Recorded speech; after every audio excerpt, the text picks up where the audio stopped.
Hello, everyone. And I am lucky. We're lucky today to have Seth Wescott in our room, in our interviewing room. And Seth is a legend in the snowboard world. He has been one of the pioneers. He's a two-time Olympic champion in snowboard cross. And he used to be in the US, but he is much closer to us now here in British Columbia. But I'll let him chat about that and his story, which is a truly fascinating journey. Hi, Seth. Hi. Hi. So we usually start by giving a quick preview of how sport entered your life and how it became a career. Would you tell us about your childhood or when snowboarding became, part of your life? Absolutely.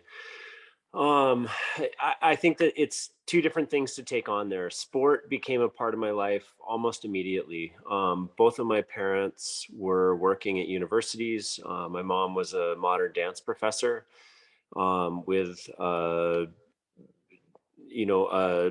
teaching classes, but also having her own dance company that was doing performances and performance art.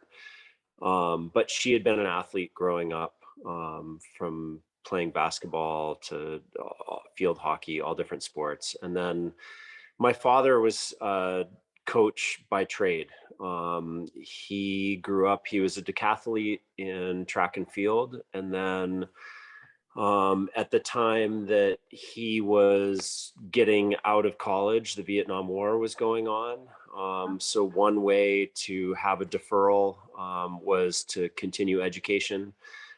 He went on to get his master's degree in biology, and then basically was very lucky to be in the right place at the right time and became one of the youngest coaches in NCAA Division One history. He was 23 years old when he became a Division One head coach for track and field at North Carolina State. And a lot of what he tried to apply throughout his career, and it's funny being older and having a different appreciation for it, but um, looking back, it was like him applying his biology degree to trying to help athletes. And, I very distinctly remember as a young boy, like going around in the university athletic headquarters where he coached, and he would have little messages. And one of his favorite ones was that a happy cell is a hydrated cell. And to be kind of pushing that in the early 80s when I was very young. I now have these lifelong relationships with lots of his early athletes, and they'll bring up these little things that he talked about. And so it's kind of funny because stuff that at the time probably other people were not conceptualizing as a way of increasing athletic performance. But he was kind of an early pioneer in that way. And Wow. so I grew up around these athletic teams and all these, runners, jumpers, throwers, pole vaulters. And that was kind of like his track and field team was basically like my babysitters when I was a little kid. So I grew up on the side of a track watching all of these athletes performing and pushing themselves. And it created an atmosphere for me to just believe that that's a path in life. And so then when I became involved in snowboarding and in winter sports, neither of my parents were skiers. So for me, that was just a great coincidence that we happened to move to a town that had a ski hill. My mom got a grant to teach modern dance in public education in this school, and we moved to a town that had a ski hill. And so when I was in the fourth grade, I started learning downhill ski. And then the following year, when that grant was done, my parents had kind of been like flip-flopping who did their long drive of commuting. My mom had been driving an hour previously to her work, and my dad had been close. And so then after, they kind of switched. And so the next town that we moved to had a small ski hill, only like 400 vertical feet and 2 rope toes. But it created the opportunity to be able to go on snow 5, 6, 7 days a week in the winter. And then that was the year that I discovered snowboarding. So then it was a rapid ability to have a progression and ability to have access to it, because my parents weren't skiers and it wasn't in their kind of social setting or their DNA to be like going to the ski hills and stuff. But because it was kind of publicly funded in our town, and part of a community hill, it gave me the opportunity to get into it. Wow, that's amazing. I think this is the first story that I hear that the sport was publicly funded and allowed the talent to grow. Because I find that nowadays, even if you're talented, you don't have the financial opportunity to let your talent shine, and the more opportunities that come up that are able to at least give a year or two for the child to try it out and see, and maybe it becomes a passion, then parents are more willing to put up with the financial expectation of that sport. But before they even try, it's kind of hard for the family. Like in your case, they weren't even looking at winter sports, Yeah. and it was a great coincidence that it was publicly funded, which is amazing. Yeah, it was very lucky. Snowboarding was so new at that point, and even with the early alpine skiing that I did, there would be like a used equipment sale, that we would go to, and it was like you could get boots, bindings, skis, poles for like $100 combined. So it was pretty bad equipment. It was all very used, but it at least gave you the opportunity to get outside and experience sliding on snow. And then um, all of this coincided a little bit with my learning to skateboard at a young age. And so then when I first saw it, I believe it was the spring of 1985 when I saw snowboarding for the first time. And because I was already skateboarding, it just made so much sense to me that, instead of following down the route of alpine skiing, that I would dive into snowboarding. So um, I just felt like, this is my path ahead of me. This is my journey. And I didn't identify with a lot of, I had really good friends growing up, but like the societal influences of what they thought was important in small towns, in New England, just didn't resonate with me. And so, yeah, I felt from a very early age, it was like, I'm going to commit to this and see how far I can go. Let's dig a little deeper into the societal impact. Yeah. As a teenager, I find that people find quite vulnerable to societal expectations or pressure or an image. Where did you get the courage to stand your ground and protect what you valued most and not what the society was telling you, whether it was a small town or a big town? It Yeah. takes a little bit of, not a little bit, a lot of courage to stand up for yourself in that way. Yeah. Well, I mean, I think especially with action sports in the late 80s and early 90s, there was a very heavy level of prejudice to what we were doing. Like, I would easily say that I grew up in a redneck town. I had lots of derogatory things screamed at me from, a portion of the population that would have been, a few years older, and like that, the whole, the way that bullying happens in small towns. And it's like, if you're doing something that someone doesn't understand, that just because it's different doesn't mean it's wrong. But lots of people, that don't look at wanting to expand their horizons or ever move out of that small place, I feel like, especially in that high school, junior high school age, there is heavy levels of that bullying and all that stuff that goes on. Like, as skateboarders in the late 80s, like, it was super common to have rocks thrown at us, very gnarly language used. And so, for me, that I was like, I was experiencing, you know, adrenaline, I was experiencing elation, like all these wonderful feedback, mental and emotional feedback things from what I was experiencing with skateboarding and snowboarding. And not that people never saw me snowboarding like in that town, so like they didn't really get that, but like the way that like the redneck culture came up against skateboarding, there was a very visceral reaction from people who didn't understand what these kids were doing being creative. And so, people with small minds took that out in a very aggressive way. And so there was all kinds of, a negative feedback loop.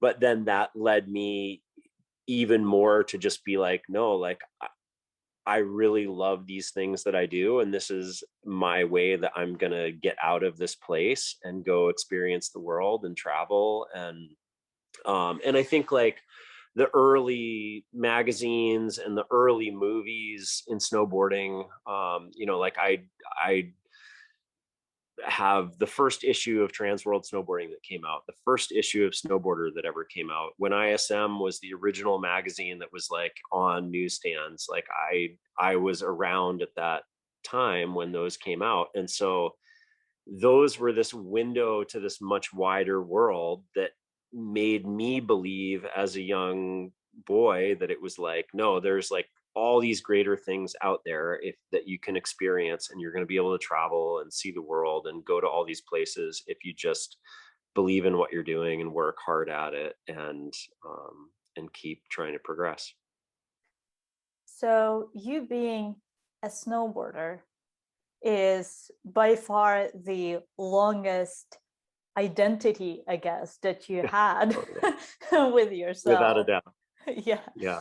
So when did the decision to retire come in? Um, More because my body was not working anymore in the way that I needed it to.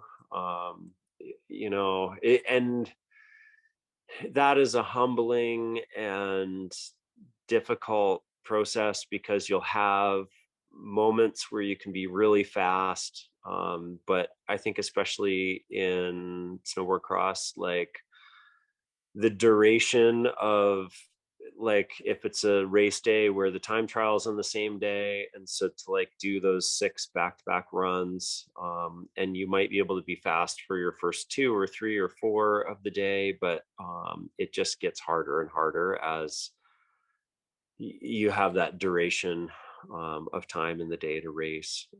So yeah, I tried to hold on for probably way longer than I should have. I had a really good year in 2013, and I think Sochi would have for sure been my end point.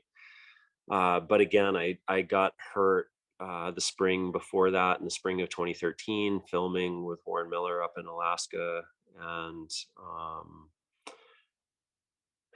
like blew out my knee and could barely snowboard the next fall. And so I tried to wait until the very final Olympic qualifier in Andorra to try to make some magic happen. And I just wasn't physically capable. And so then I that following spring, my father passed away unexpectedly. And so I took a full year off after that to just kind of grieve and come to terms with that whole process of life and death and losing family. And then I kind of started back, because I just felt like I had I had ridden so well prior to getting hurt, and I think I wasn't being realistic of the fact that that injury was probably like the end point. And then with so much emotional pain and all this other stuff, I was just in a tough place for a number of years. And so I tried to come back, and I would have little bright spots. I'd have good heats. I'd have a good time trial. But that duration of having to do that many runs in a day, I think I wasn't being honest with myself about not physically being able to do that anymore.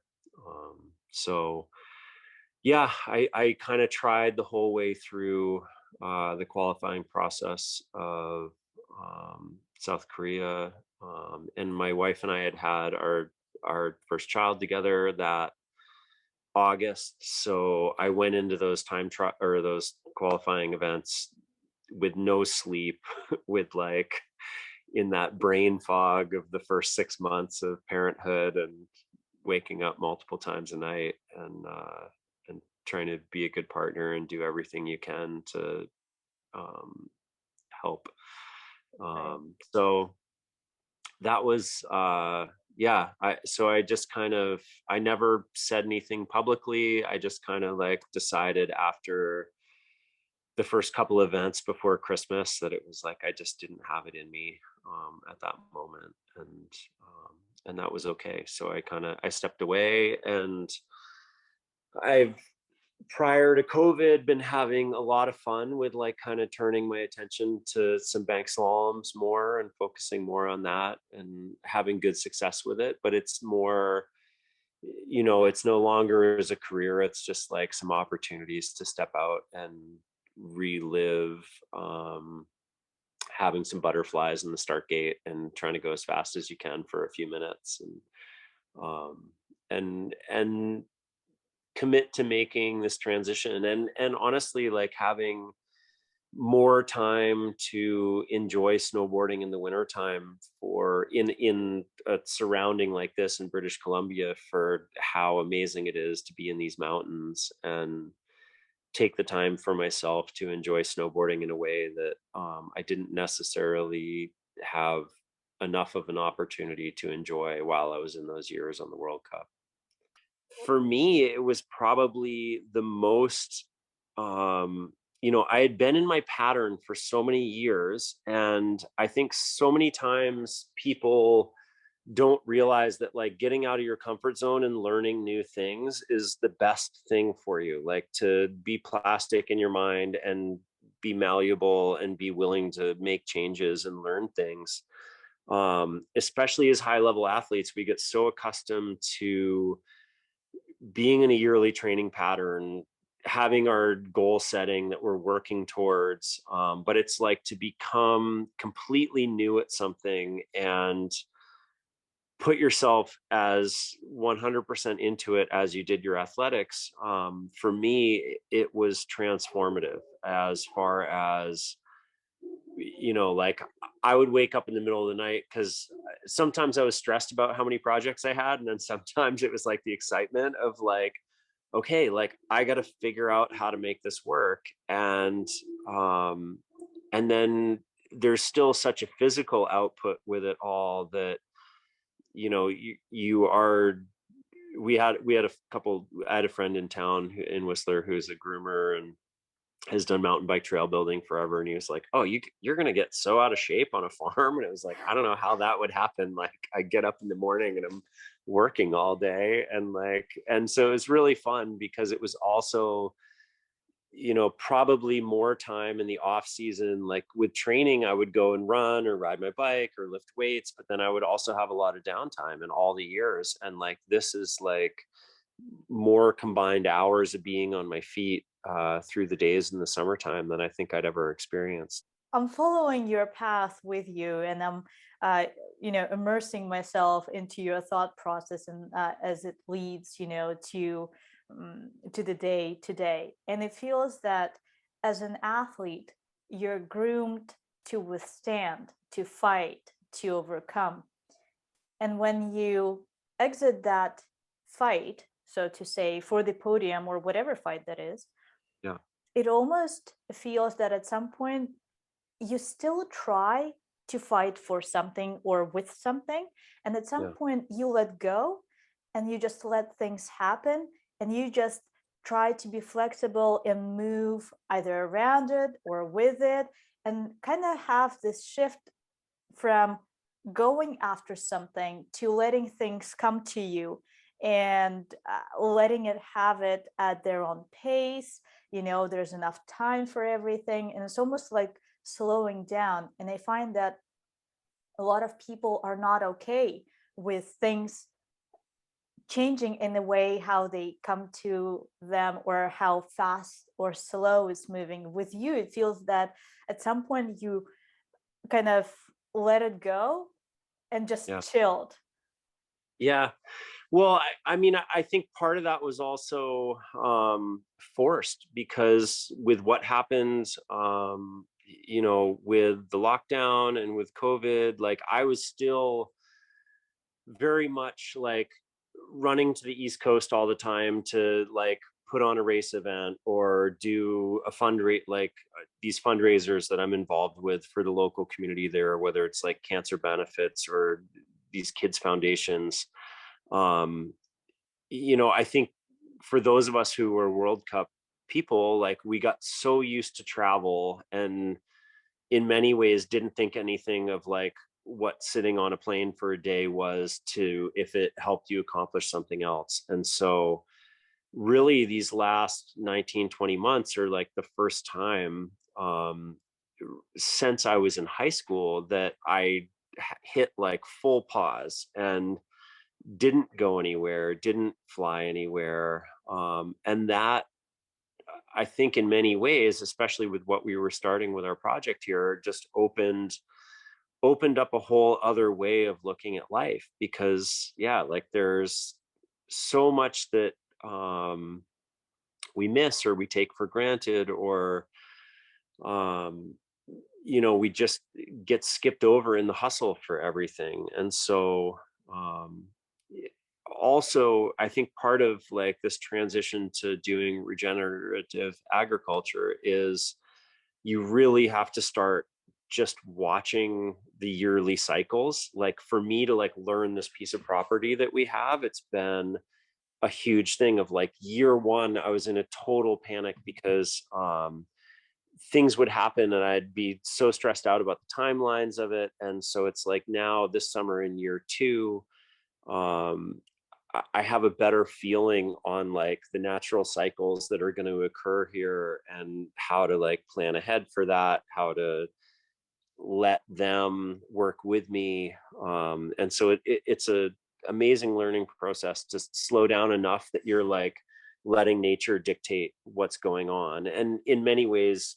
those of us who are winter sports athletes, like we let winter dictate what we were doing by our yearly schedule, but it's really different to be thinking about caring for animals, fruit trees, all the different things that are on a way different schedule than just like when ski areas opened and when we needed to get on a plane. So things are easy when you work towards it because it's something you're passionate about. And I think for anyone who is tackling sport at the highest level, it's important for them to be honest with themselves about what the other things they like to do in life are, and how they can find a transition to that next step by doing something else that they can be passionate about. Because I think if you didn't know, and I feel like I was kind of in that limbo for a couple years of like not really knowing what I wanted to do,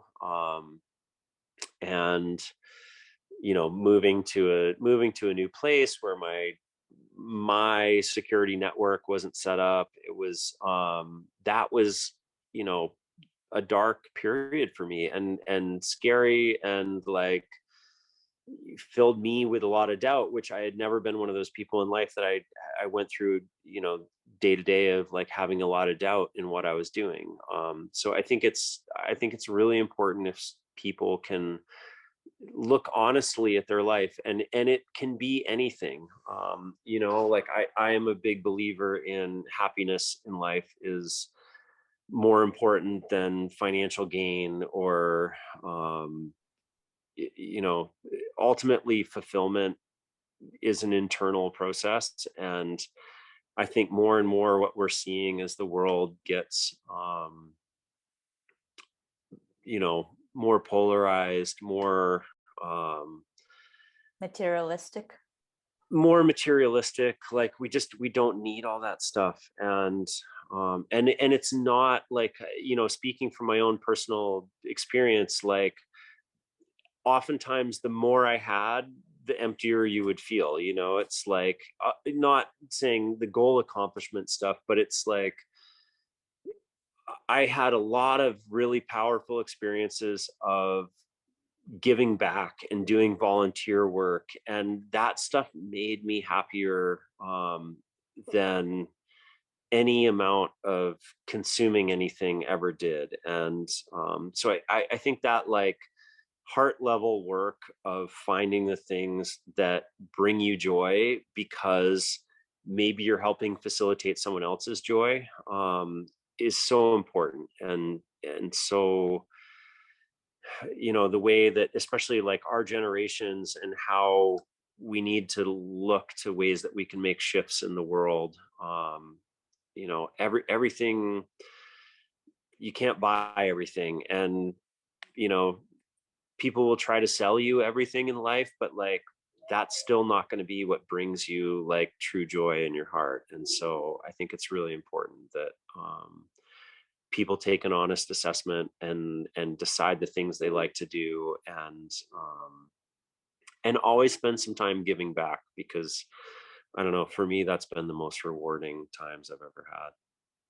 Would you say that the way we're raising athletes today, whether it's in the US, Canada, or anywhere else in the world, that that process needs to be reassessed, and that the determination and the path of high achievement needs to be taught along with another passion and transition and everything, giving the athlete the opportunity to not only be tunnel visioned in just one direction of their sport, but maybe even get some cross camps, Yeah.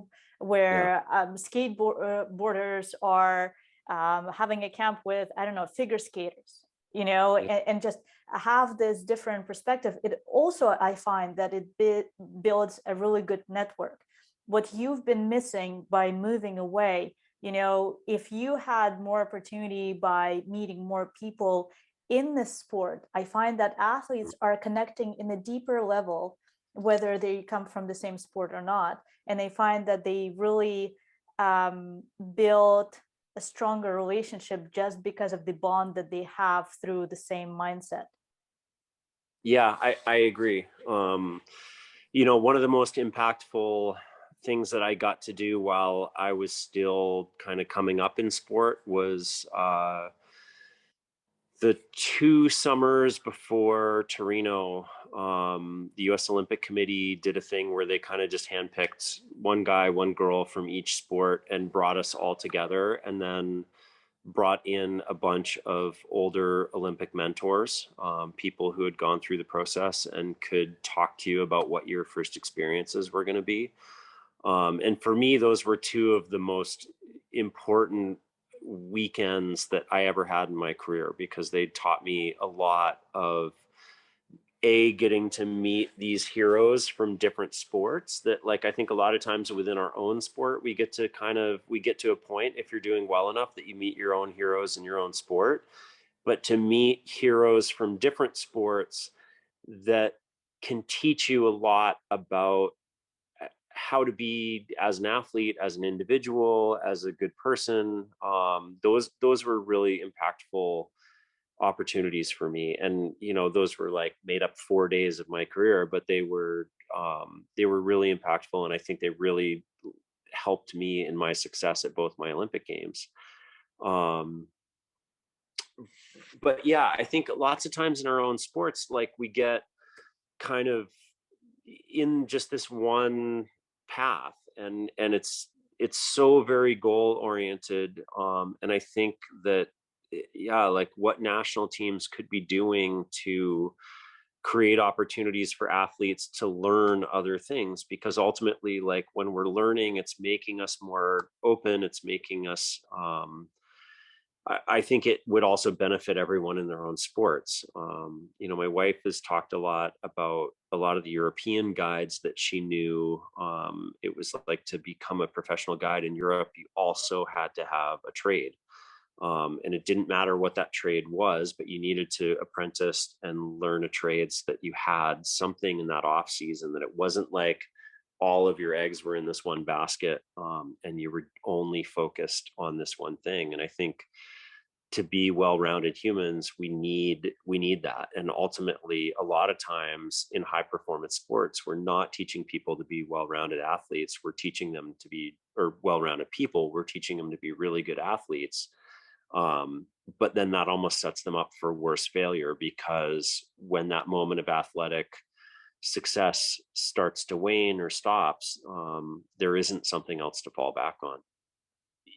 Financial steps that could be made by national governing bodies. It's like if you are on an A, B, or C level team, like you could look at it as the way that any other governmental job is, that like the years that you put into that are like years earned towards your pension as well. Because I think so many times, because there's no union in athletics, like, or in amateur athletics for Olympics, um, so many young individuals give up either not finishing a university career, or those early years where they would have really developed that skill for whatever their career would have been for that next level of time. And it's almost like if you had something that, if it's like if you spend 10 years on a national team, that should also be counting the same way that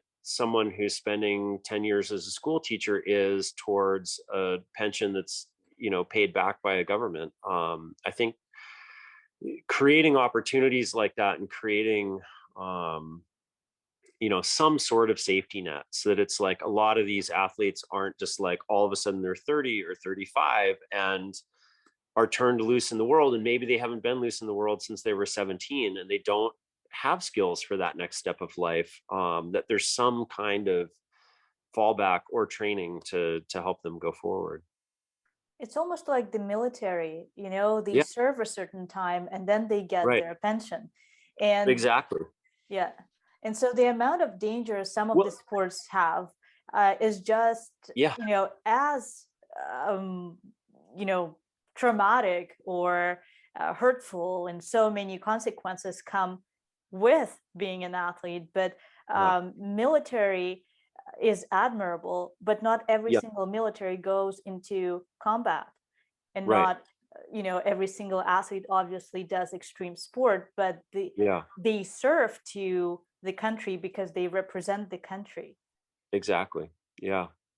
Yeah, I mean, I think we are on a tipping point of these things all starting to come up. It's like watching this Olympics this summer, and what went on with the US women's gymnastics team, and just some of the trauma that's been enacted on these young individuals, that is horrific. And it's like there needs to be safer place for people to be training in their sport, but also there needs to be some backdrop of protection to help, help people that commit 15 years of their young years to doing something, so that they have a way to move forward.